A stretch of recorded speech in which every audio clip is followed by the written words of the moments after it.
Ani nga mga kamatuuran kay usahay mo ni gamiton nga ang tao kuno kung mamatay na dadon sa langit kay niingon ang Juan 14 versikulo 2 unya sa uban nga mga translation heavenly mansion, pero sa Griego gayod ang proper mga higala mga igsoon kay abode.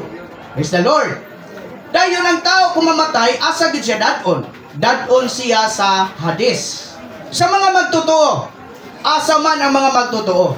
Ang mga magtotoo dito sila sa pleasant section. Mayroon nga tumutumo siguro ng Lucas. Dili siya tumutumo kay dunagoy pangalan nga gimension. Si Abraham naa dito sa pleasant section sa dapit nga or malipayong dapit. Nagpasabot mga igsoon nga while ang tao kung mamatay samtang nagpaabot sa Ginoo, ang katong wala makabaton sa kinabuhi sa Ginoo, wala makabaton sa kaluwasan, gipaantos na, nag-antos na dito sa tumang kasakit sa torment section.